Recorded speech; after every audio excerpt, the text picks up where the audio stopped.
And I can say with confidence that it's true, that people can do these things and they can get better on their own if they have education and they have the right resources. So it's not typical. A lot of people don't advise to have consumer and corporate, but I don't know. When your mission is to reach as many people as you can and help them with a problem, why not?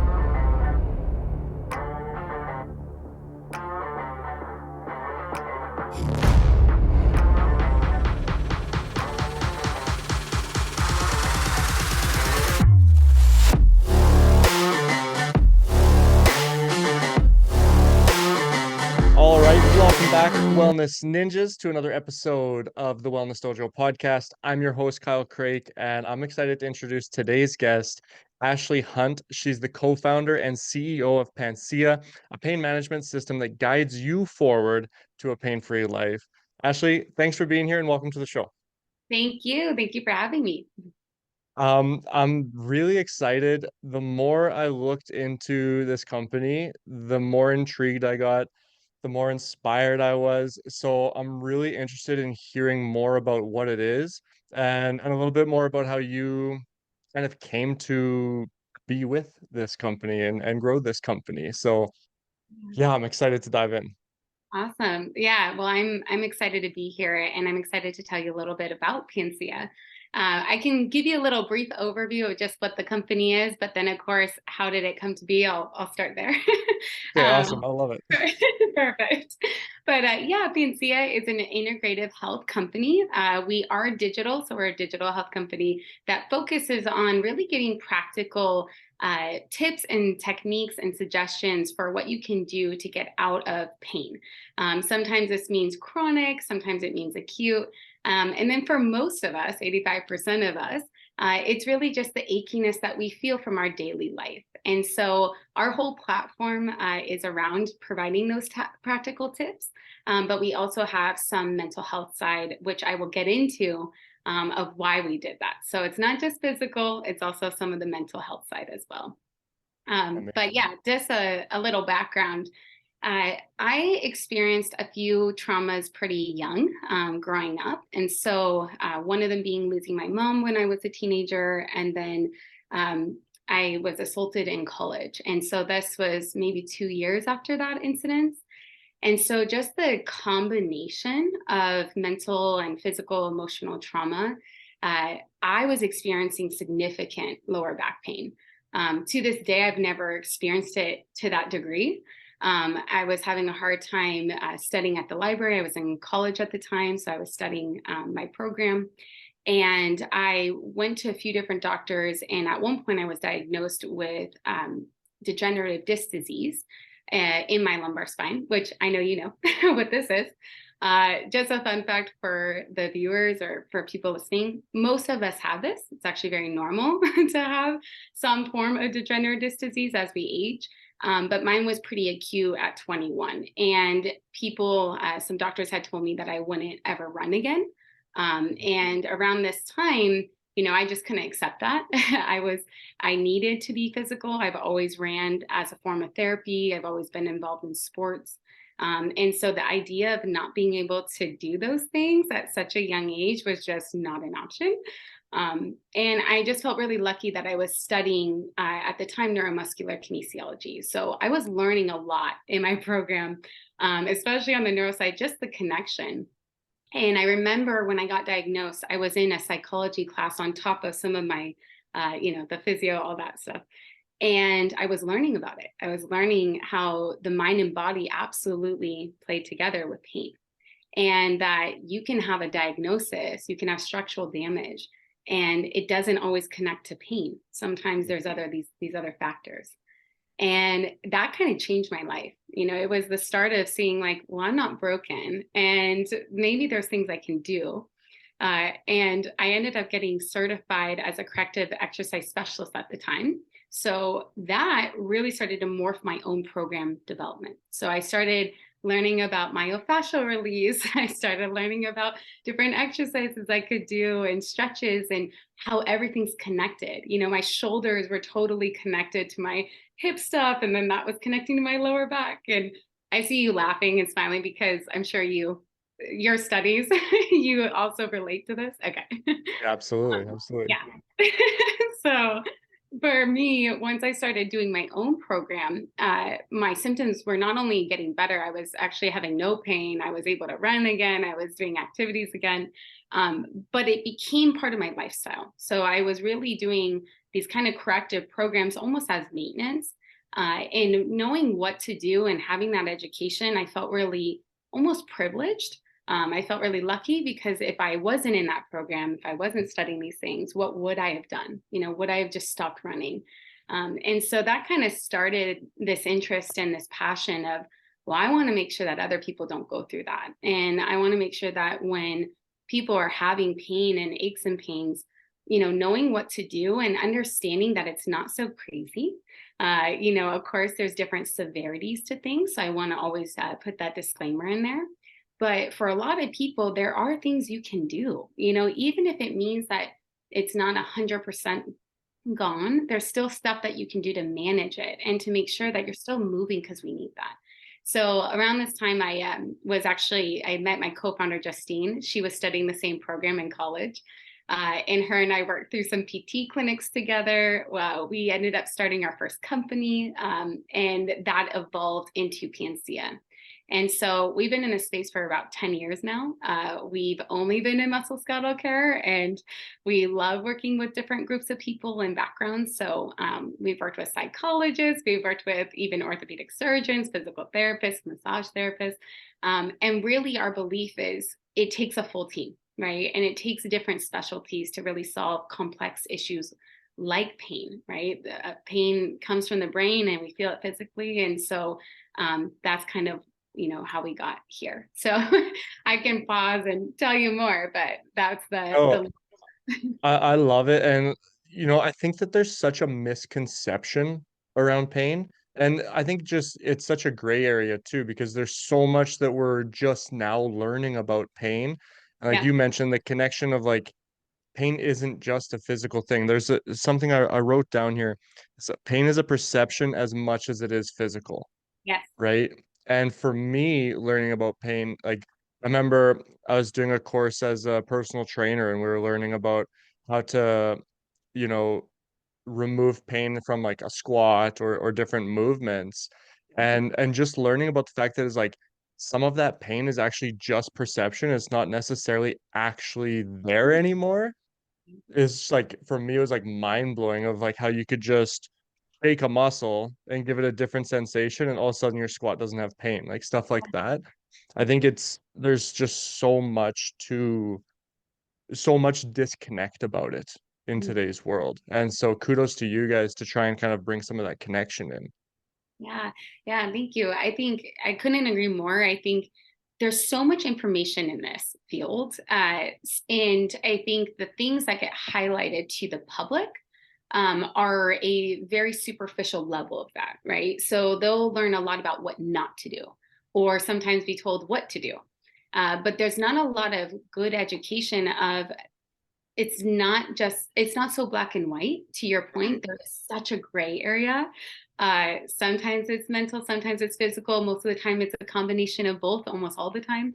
And so it is complicated. And I do understand probably the frustration for everyone involved, for the experts and for the people that are on the other side. Yeah. Um, but again, I just think the biggest thing is that it truly isn't as, I don't think it's as complicated as we made it to Yeah. individuals. Yeah. And yeah, it's at their detriment. So we want to change that.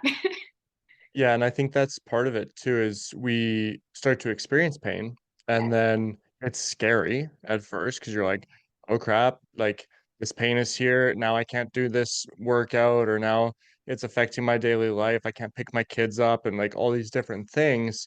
It becomes very scary. And then you start to research it yourself and it starts to Oh, become very, very overwhelming very, very quickly. And I like what you're saying about like it's actually much simpler than we think it is, right? yeah. There's more connection than we think. Yes. And baby steps, to your point, uh, it's a real thing about the chronic pain cycle. It's very real. It's been studied for a very long time. And everything you're talking about hits that. You get a sensation of pain. Then you start to have the fear of, well, I don't want to do anything to make it worse. Then you stop moving. So then that adds to more inflammation and other kind of disruptions with movement patterns. Then that can do compensation, and then it goes round. And so the earlier we can break that, really in the fear side, right? It's like once we get a sensation of pain, if we could intersect that where it's okay, we're experiencing a sensation of that, where is it coming from? What are some little things I can do to be able to help with that? Then hopefully we break that cycle before it actually can become really detrimental to someone's life. We've worked with all types of cases, and no matter where someone's at, we can always do something about it. But at the end of the day, it can be tricky when we do get put in a cycle and we're told don't do anything, right? And we're told, oh, this is an example, but you strain your lower back. There are things that we want you to do a little differently to protect that body part for a temporary time. But when we don't use those specific words, sometimes I've met people that have not wanted to bend over for years because they're so afraid of that. And it's not about that movement, right? It's just that something happened and we need to be cautious. So there again, it's the education is so hard. And for practitioners, I think it's even harder because they have 15 minutes. So this is not a point on doctors and specialists. I mean, they have so many people that they need to see, and they're, have to deal with their own side of their profession where they don't have as much time as they would love to have. I've worked with them. I know that this is true. But sometimes that's what's so difficult is how do we help fill the holes of the information that may have not been shared. So that's, yeah, again, it's hard on both sides. Yeah. Yeah. Yeah, and you mentioned like this point of interception of like where we can be. I want to touch on that, but it's really interesting what you're saying as well, because I know there's more and more studies now that are showing like, for example, if somebody sprains their ankle, right, or if somebody has knee surgery now, before the mindset was, I gotta stay off of it, I gotta let it rest. But now we're learning more and more is like, actually, the more you can use that injured area that's pain free, the faster you're going to actually heal. And like I'm experiencing right now, like I have a shoulder injury that I've experienced, and it's been like over a year that I've been experiencing pain. And there's been like at the beginning stages, it was like really horrible and stuff. And as I've gotten a little bit better, I've been doing a little bit more with it. But just recently in the last few months, I've gone to a new physiotherapist, and she was telling me, she's like, actually, I want you to start doing like some shoulder presses, like start doing some overhead stuff. I was like, even me knowing what I know about health and wellness, Yeah. I was like, really? Like, and it was like that fear came in again. I was like, oh, it's gonna trigger things, and it's gonna restart this whole cycle of like this intense pain. But I did it anyways, and it's like, yeah, like you realize it's not so bad. My body can do this, and I've actually noticed that when I do those things, I actually do start to see a little bit more, like a little bit less pain, a little bit more healing coming from that. But it's a process. I yes, I don't even know where to begin because Yeah, just yes, yeah, just just yes. yes. And especially I had my father-in-law just got a knee replacement, Mm, and 10 years ago I was working in PT clinics and even in ortho surgery. And one of the things that, to your point, people were not walking right away. We actually wouldn't advise it. People were getting wheeled out. And the fact that they had him walking not yeah. only out of the hospital, but within the next day, they were doing movements with him. And exactly to your point, the new study, the new research is the more we can use an injured area, the more that it heals, which if you think about it, especially in this profession, you're like, well, yeah, of course, blood Yeah. flow, healing, you It would understand. makes sense when you're on the outside looking in, but when you're just had the surgery, it's a scary Oh, thing to be like, you want me to walk on this now? Like, yes. And I love that you related to your own injury because I've had the same thing. And mm, I always say this to people I work with, which is, I relate just because even with what I know, I injured my hip from boxing. And I was doing the same thing. I was using my Pancea program, and there were certain things where I'm like, oh, I don't know if I should do that. And I know for a fact that that is exactly what I should do. But Mhm.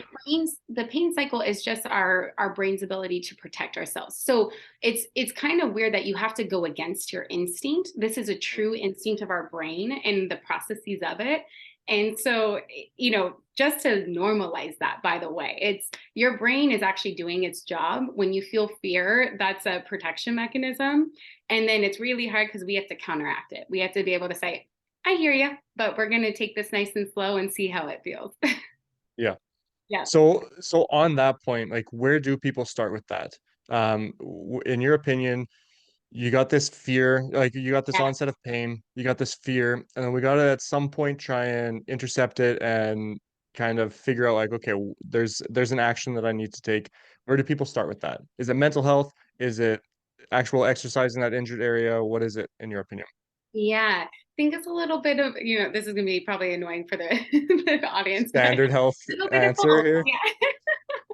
But it really is. I think the first part is acknowledging that something, did get injured and your feelings around it, right? So there's natural feelings around that frustration or feeling sad or feeling anxious about that. And we can all get into this process of like, am I going to be able to do that again? Should I be boxing? It's like, yes, you should be. You should do the things that you love. But take a little step back, understand that sometimes we do have phases, right? And so I always like to say this as a spectrum. We have being out of pain completely, so there's no issues. So this is all true prevention. We have the middle ground, which all of us usually fit in, which means we have aches and pains, things that are bothering us. And then you have acute, where it's actual injuries, maybe pre-post surgery. And when we have these things happen, if you have a sensation, it's about kind of understanding, okay, where am I at? Do I need to seek someone? So was it a trauma injury? Did I fall? Did something happen? Did I tweak something? Okay, I'm going to go and talk to my doctor and get some expert advice. Is it, oh, I'm having some aches and pains. I've been stressed. I'm sitting at my desk a lot. All the, normal things that we feel. What are some small movements I can do? What is a stretch that feels good for my body? How do I interact that into my day? And then being able to start with those little small actions. And then prevention is truly keep moving. We need to move. That's just the basics of health, right? But I do think when someone is feeling something, starting with one little exercise, especially if you're scared, and being conscious of it. How does it feel? Does it truly hurt? Is it sharp pain? Or does it feel like you're working that body area? Because the thing that happens with injuries is our brain actually can want to remove your basically the blood flow, the energy that goes to that body part again to protect it, right? It doesn't want you focusing on it because it's nervous about that body part. And so we compensate. And so the more we can do little movements, interact with that body part, you don't break that connection. Mm. Yeah, that's really interesting actually, the circulation part. Because like even when I had one of my massage therapists that works with the Wellness Dojo that was working on my shoulder, and one of the things she told me, she's like, you're very like you don't have good blood flow. Like it's very constricted in that area, right? And that makes a lot of sense when it's like, yeah, because your body's been trying to protect that area so much that it actually just like diverts things from that area. Yes, it's Yeah. it's fascinating. It's so fascinating because again, it's all protection, which if you really strip everything down and you know that, it's kind of beautiful. It really just goes to show that your body so badly just wants to survive and thrive in its own way. And if something's not working right, it tries to put everything towards everything else. And it's kind of again, it's just really doing the mental health practices of I'm going to do some little things. I'm going to start really slow, see how it feels. And then again, seeing that progress over time is so big. See, when you were saying about the shoulder presses and it was nerve wracking to do it, but I'm sure, I don't know what your experience was, but when you did one and it wasn't all of a sudden extreme pain, all of a sudden you're like, oh, actually, I can do that movement Yeah. and I can do a few more. And it builds on itself. Yeah, and it was just a process of starting where I was comfortable starting too, right? It was like, okay, I'm gonna start with only 10 pounds first and Yes. start pressing. And then it's like, oh, that didn't hurt. I'm gonna try and go to 12 pounds. And then I just kind of built from there. And I Yeah. was surprised. I was like, oh wow, I can actually press like 20, 30 pounds above my head. And it might be a little bit aggravated and stuff, but it's not that, like you said, that sharp pain that's like, uh-oh. It's not that Yes. uh-oh pain. Yeah, it's not the scary. Yeah, exactly. And Yeah. I think just being able to trust your body and trust yourself, I think we know when something's off. When I was in boxing, I kicked a wrong way. I felt a little something there and I knew, right? So Mm. I think one thing that I really like to work on in our company is we need to empower patients, right? We need to empower people to truly believe that you do know your body. Sometimes with especially the medical field and healthcare field, everything is scary because we've made it scary, right? We're Mhm. trying to do our jobs, so we're trying to do disclaimers and be careful of X, Y, and Z. But what we don't realize is that that's all people are hearing and learning, and so sometimes it makes them feel like, well, I can't trust anything because I don't know all of this stuff. And it's like, well, you live in your body every day. Even as a professional working with them, I don't know what you're experiencing day to day unless for what they tell us. And so you do know when something feels sharp and scary. You're not going to use that body part. For me, when I kicked wrong, I was like, I'm done. Something happened. I went and saw that PT. I knew what to do. I've been doing my own program. So you do know more than you think. It's just unfortunately with the way our healthcare system, we're in the US. So for us, we have a lot of work to do. But yeah, there's a lot of need of empowering patients that you do know more than you think. I know Kevin Hines, my good friend, was on this podcast too. And it's the same with mental health. You may not understand it all the time of why you're feeling what you're feeling, but you know how you're feeling. And Yeah. I think if we can really educate people on that, I do think they'd see better results long term. Yeah. And, like, I think you hit the nail on the head, and it's the same with, like, the fitness and nutrition industry, like, look what that's done for creating fear and overwhelming people of, like, people that just want to lose a little bit of weight and just live life a little bit better, and it's like this big thing, it's like, "I gotta read this book and follow these steps exactly." It's like, you gotta move more and eat better. Like, it's actually very, very simplified when you look at it, and you just Yes. need to set yourself up for with systems that get you there, right? Yes. Oh, I remember to your point, just how many people would say, well, I'm trying to do this program, I'm trying to lose weight for this one thing. And so I've cut out all these different food groups, or I've cut out all these drinks, I've cut out all this stuff. And then you see them do it for 30 days and then they bounce back and they keep going and they would say, something's wrong with me.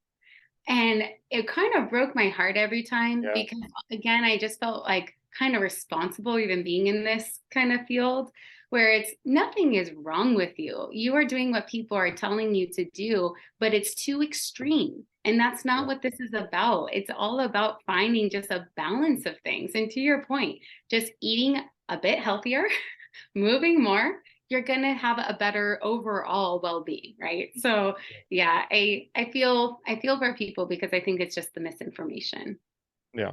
Yeah. Yeah, and actually, this is why I was so excited to sit down and chat with you because we're so aligned in that way of like wanting to empower people, give people that power back where they actually feel like they're like, no, I've got this. Like it's Yes. not so scary. I've got this. I can manage my pain. I can manage my weight. I can manage my life in a way that's not scary, but rather it is empowering, right? Yes. So, Yeah. I mean, I've even had my own imposter syndrome with my own expertise in this because sometimes I'm so overly conscious of my own limitations, of my own knowledge, my own specialty group, right? And so I've always wanted the integrative health approach, one, because I truly believe in it. I believe that yeah, we need specialties. But it is also me being afraid of, well, I want to make sure we always are having all of our boxes checked. But one thing that I've realized is I need to listen to my own preaching and advice that the little things can be big things for people. Little movements, sometimes you can almost downplay them. Like, well, it's only this type of technique. It's not this other expertise or it's not this other modality. And it's amazing what I've seen even from Pancea of users of just, wow, how many people are getting better. And it's just the simple, small tips and tricks that go a long way for people. And so again, I think we all are dealing with this, especially when it comes to health and healthcare and anything about the body. It is such a big topic. There's a lot of different specialties in it. And so it's not just the other people. I'm sure, I don't know if you've even experienced that with your own profession, but I think we all deal with some type of concerns around it. Yeah. Yeah, absolutely. And like we said earlier too, it's all so connected, right? Like so much of my work with even Yeah. when I'm helping people try and gain muscle or lose fat, Yeah. like it even managing pain, like it almost always comes back down to a mental side of things. It's Oh, like, well, yeah. what are you doing with mentally? Like, what are your stress levels out? How are you sleeping? What's happening with you emotionally right now? Because all of those things impact each other, right? I ate this food and it made me feel a certain way. I felt a certain way, so I ate this food. I felt a certain way, so I didn't want to exercise. I felt this way, so I felt more pain. Like all of these things, they're so intertwined with each other. And so I think that's such a powerful thing. And I want to hear more about Pancea and how it kind of brings those things together. Because I was looking at it and I saw there's mental health components, there's assessment components and exercise components. Can you talk a little bit about how you guys use all those things together? Yeah. So we originally wanted to bring in everything, and that would not have been successful because, to our point, you got to start with baby steps. So we started with our specialties. So we started with the corrective exercise side. We brought in some physical therapists. We brought in other specialists that really were looking at the structure, looking at movement patterns, muscle imbalances, things like that. And then what exercises, what techniques would be best for each person. So when you see the movement assessments, we do an initial consultation when you get on. And those questions do ask a little bit about your life. So it asks about what your occupation is, what movements you're doing. It asks about also where their pain is, location of pain, and then it does the movement assessment. So we're kind of talking a lot of physical there. Mhm. We started with that again for the baby step. So our whole idea of this is we understand the connection of mind and body, nutrition, all of it. But when someone is in pain, right, and they can't do their job or they can't help with their kids, we wanted to help immediately with that. So what are some movements that they can do to help with that side? So we started there. Then we introduced the psychology side. So we ended up partnering with Dr. Pasha. Her background is as a psychologist, but she did a lot in pain psychology. And what we know is that it is a little unique. We have the cycle, we have all these different components to it. And why I loved working with her and bringing her education in. So we have these weekly tips on just mental health and stress management. We focused on practical things like stress management because anxiety and depression and all the things that we deal with sometimes can happen just from what we're dealing with in our day. So sometimes it's work, sometimes it's life, sometimes it's trauma. It could be a variety of things. And so we wanted to focus on stress management because we understood that the higher the stress, sometimes the higher the pain. There is a connection with stress and pain. And so we provided those tips into the application. But one area that's been really fascinating to see evolve over the last 7 years in my career and just with this company is we had always introduced trauma healing, so trauma informed programs. We started with Zabi Yamasaki. She has her programs all over the country now in the world. But it's all about trauma informed yoga practices, which I know you've done something on this before, and meditation. And what was really the whole emphasis of that was I understood, even from my own personal experience, how much trauma lives in the body too. So yes, it can be mental, it impacts our mental health, but trauma literally can be stored in our body. And so one of the things that I've always wanted was to include those practices. So in the library, we do have those. We can even opt in. So if you add a session type into your weekly program, they can add trauma healing programs to their week. And this is a nice way without being over prescriptive or saying, do this first or do this second. It's just bringing in kind of what makes you you. Are you dealing with a lot of stress? Are you dealing with the physical side? Or are you also just recovering from something that was too big and too soon to handle, right? Which is trauma in definition. So it's really just trying to help people with their daily life. Yeah. It's like a holistic approach to a unique person, Yes. right? To each Yes. unique individual. Yes, exactly. It's the practical care for the everyday person. We all deal with this stuff. So it's just, what do you do each day? Yeah. Yeah. Yeah. So how exactly does it work? How does somebody like sign up for it? Is it an app? Is it an online program? Can you talk a little bit about that? Absolutely. So it is a mobile application. We were able to launch this in the end of 2021, but it all came from everything we had done for many years before. And so we finally launched the app in both the Apple and Google Store. It's available worldwide now. That's new. That was this last year. Amazing. Yeah. Congrats. Thank you. We're really excited. But one of the things, so it is open to the public, so consumers can actually get on.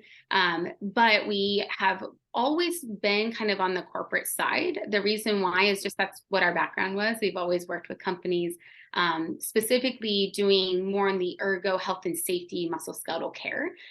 So today we have multiple partners. It can basically we work with any industry because it is everywhere.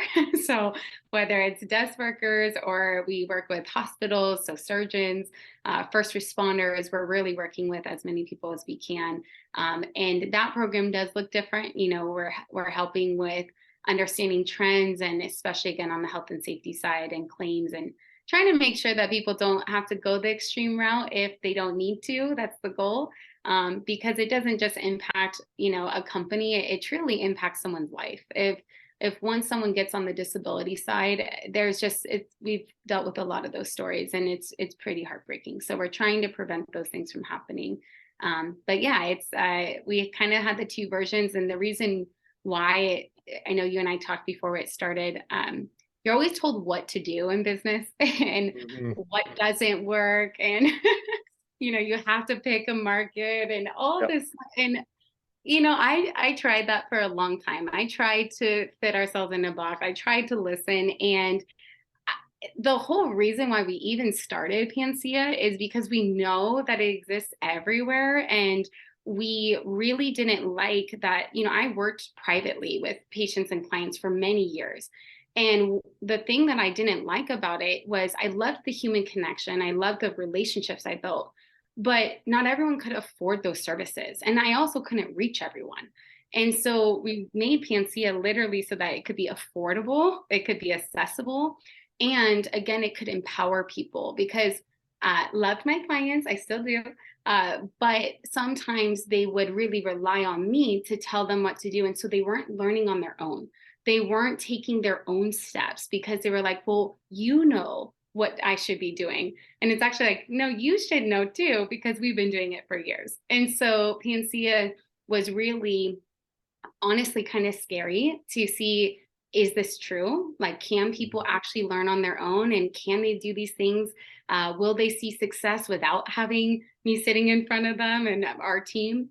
And I can say with confidence that it's true, that people can do these things and they can get better on their own if they have education and they have the right resources. So it's not typical. A lot of people don't advise to have consumer and corporate, but I don't know. When your mission is to reach as many people as you can and help them with a problem, why not? Why Yeah. not give it out? Yeah. Yeah. If you're watching this episode right now, you'll see me just smiling ear to ear as you're saying that, because it's like this is a huge revelation that I've had in my business, like even just like since the pandemic. Again, we were talking about this, but it was like this idea of, am I actually helping people by giving people the service versus providing people the tools and making sure that people actually understand and feel like they have the power to do this. That's so much more empowering when you're able to give people those things and they actually walk. Like, early in my career, it was like you're gripping onto the clients because it's like that's success to you, Mhm, right? mhm. And I think this is where you mentioned this misalignment in the health system. And I really do think this is where the misalignment comes from, that the consumer and the client is feeling. is nobody feels empowered in No, that in their own health. Everybody no. feels like I have to go to the doctor if I have a problem. And yes, you probably should in a lot of cases. I'm not saying you shouldn't. I have to go see a massage therapist. Yes, you probably should. In many cases, very beneficial. But like, I have to, or like, it's for so many people, it doesn't feel like an option of what can I do first or what can I do along the way. And I just think that's so, so important is the same thing. You kind of touched on this as well, but I hear so many people that are like going for surgery to fix their back. And I'm like, but have you tried everything? Right? Or like I'm getting a big thing is like cortisone injections and stuff. And Yep. like I remember when my shoulder first started hurting, like one of my doctors was like, well, we could do a cortisone injection. I'm like, but I haven't done anything for it yet. Like, I'm not gonna do that. That's not gonna be my first step of action. But that's what we go to because we want this immediate fix and we want to get rid of this fear and this. Yeah, it's yeah. You So I you went touched on a bit of on a rant there. Sorry, Ashley. no, no, no, no. And I'm with you on all of it.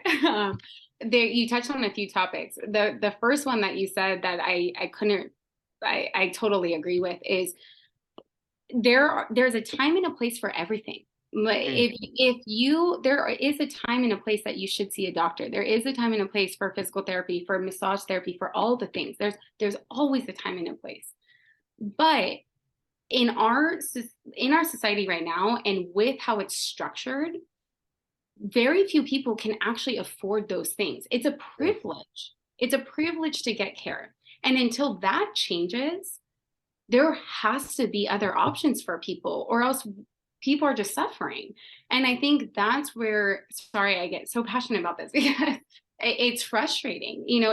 At this point in time, and I get it. I worked in the private sector. I worked with clients. I was exactly to your point. You're trained of like, well, I need clients and I need them to be doing this. And I actually loved how important I felt with them. I loved being able to provide them with things and help them feel better. But I went through what you are going through and what you've been through, which is I started to recognize some of these clients I had for like 7 years. I started to recognize they didn't know what to do when the same problem happened that I'd been working on with them for 7 years. And all of a sudden, I kind of had this little professional crisis of what have I been doing?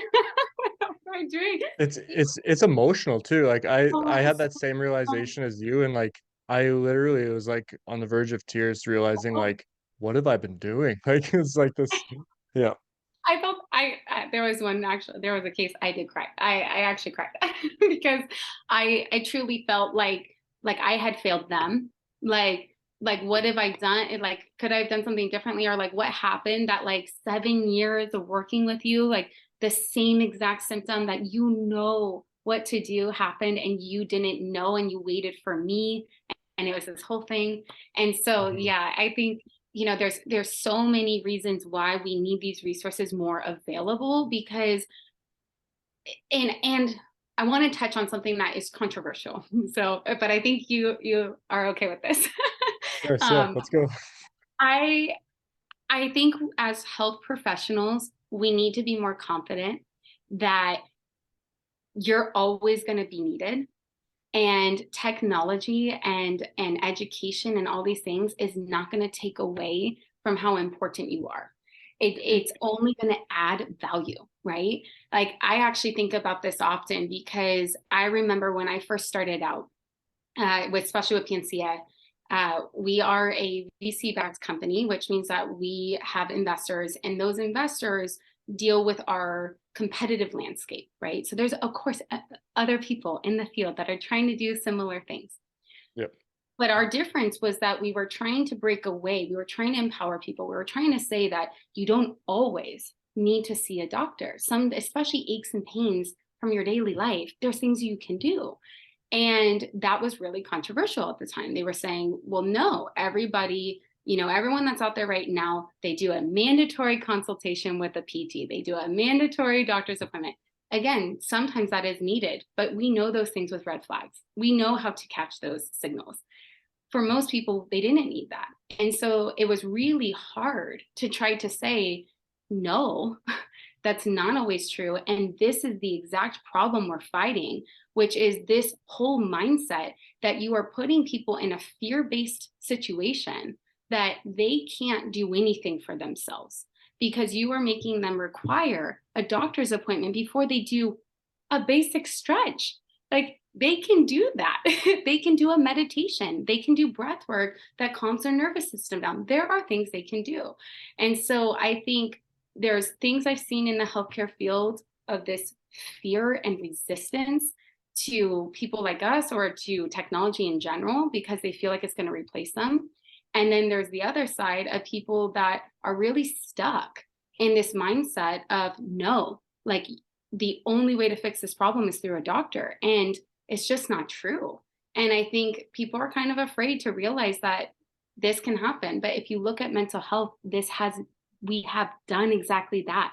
Mm. Headspace, Calm, Kevin Hines was on your like advocates. Like we have realized that mental health, you used to have to see a psychologist, or we thought, right? You had anxiety, you had depression, you had a personality disorder, you had anything. And it was like, you need treatment.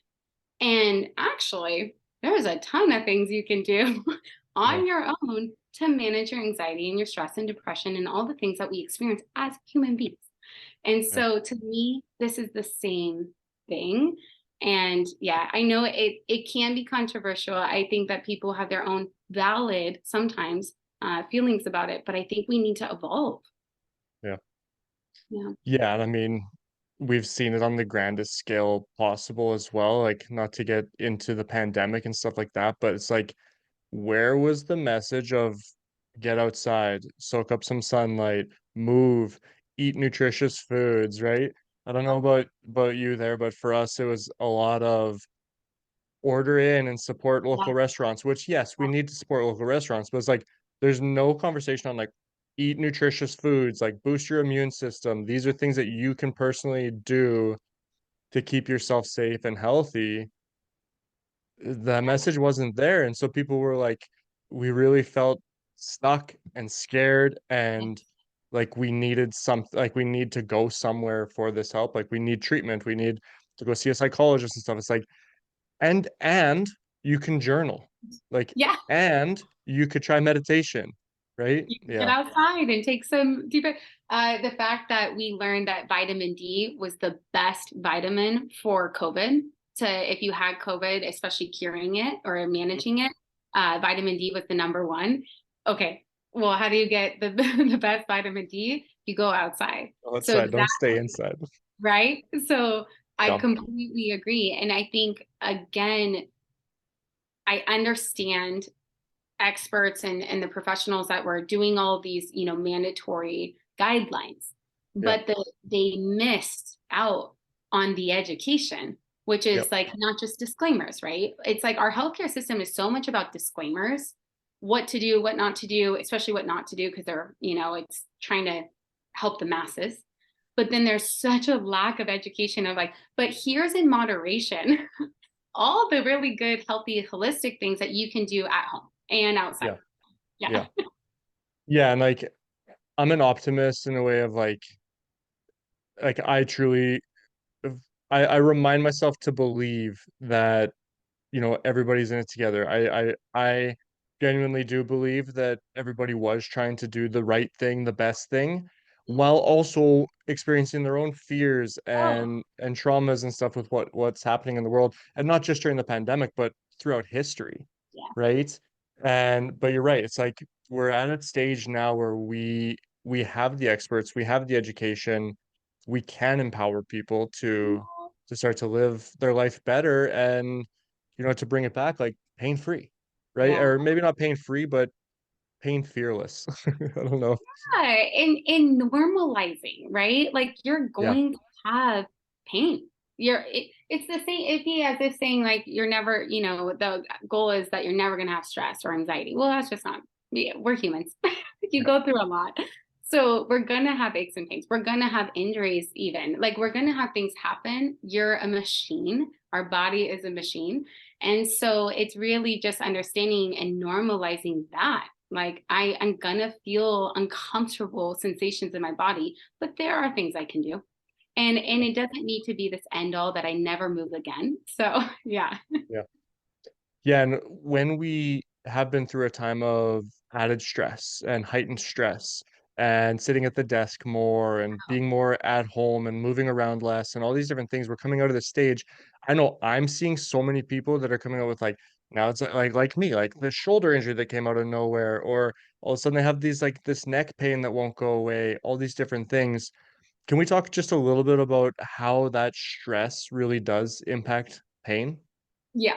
So stress impacts our nervous system. So I'm a such an example of this. So especially growing up with some of the traumas I had, I actually went into a chronic fight or flight system. So we have the parasympathetic, for people that don't know what that is, rest and digest. So that's our healing state, really calming nervous system. And then we have fight or flight. And that's when we're in a stressful mode. Well, the goal of that is in when you exercise or when there's something dangerous, right? So if there was a lion somewhere near you, you would run away, you would get in fight or flight. Okay. So it's needed. We absolutely need it. And there's actually great benefits from fight or flight. So I want to say that because people feel that having no stress is the goal. That's not true. Mm. Even when you're on a deadline, you may get into that fight or flight mode, and it actually helps your attention. It helps with productivity. It helps you get things done. And so it's actually a good thing. But what happens when we get into a chronic state? So when we're not being able to switch, right? So if you're constantly feeling stress, you're constantly tense, you're constantly all these things, uh, one, it activates your muscles, and it can even sometimes restrict blood flow to certain areas. We then can experience a sensation of pain because those nerves are constantly firing at the same things. And so you get the sensation of pain. An example of the desk, I love that you brought this up. There's so much research and articles about just sitting at a desk and the impact of. We're in a static position, right? So if I look at my screen for an hour and I don't really move my body much, your nerves in general can activate a stress response because it's not liking being static, right? We need to move our body. We're supposed to be moving a lot. And so when we're static for too long, your nerves can actually send those signals out, and then it can create a pain pattern. So it's absolutely involved. Sometimes it's from your actual structure, how we are sitting, how we're moving, but that stress response will cause the sensation of pain. Without nerves, we wouldn't even feel pain. So that's why it's so interconnected. Yeah. Yeah, it's really interesting. If you're, again, if anybody's watching this right now, or if you're watching me, like you'll see I'm like constantly moving my neck around and stuff like this because like Yes. the two biggest things that trigger my pain in my neck and my shoulder still driving and like Yeah. sitting and podcasting like this, Yeah. Yes. right? Because I'm sitting in one static position, not moving. So it's like I have to constantly be like fidgeting and stuff, right? But Yep. Yep. yeah, and I also really liked that you touched on stress not being a bad thing. I Yeah. think that's also something that's a bit of a misconception today is like stress is bad. It's like, well, no, we get this immediate surge of stress when we first wake up in the morning, and it's a good thing because that's what wakes you up. That's what gets you like up and focused to like, okay, it's time to start the day, right? Yeah. Yeah. Oh, yeah. Or we'd be sleeping all day from parasympathetic. So, Yeah. yeah.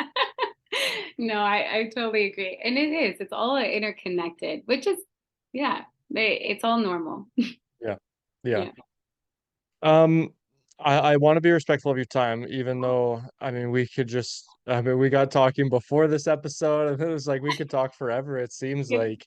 Um, is there anything that we haven't touched on yet that you do want to make sure that we touch on? Gosh.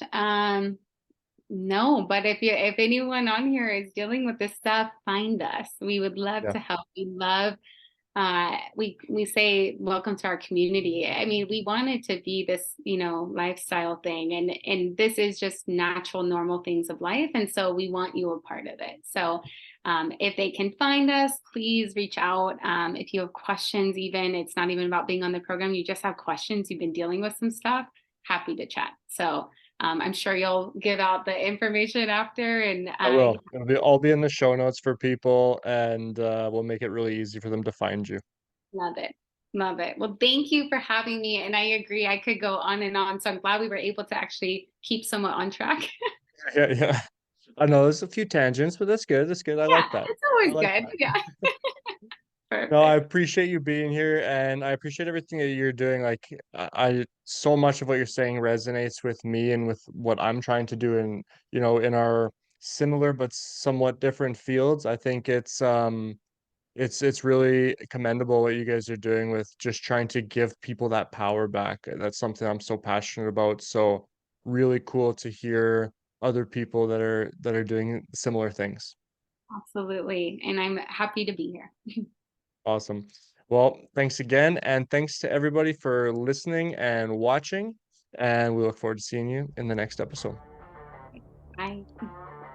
Wow, Wellness Ninjas, I hope you're feeling empowered from that episode and took away some tips on how you can better manage pain in a less fear driven way. Thanks so much to Ashley for being here. And if you enjoyed this episode, please help me out by engaging with the show. Like, share, comment. If you're listening on one of the many platforms where you can listen to this podcast, take a screenshot of the episode that you're listening to and tag us on social media. You can find us on Instagram at Wellness Dojo YYC or at Wellness Dojo Podcast, or by searching the Wellness Dojo or the Wellness Dojo Podcast on all other platforms. Thanks so much for being here. We'll see you in the next episode.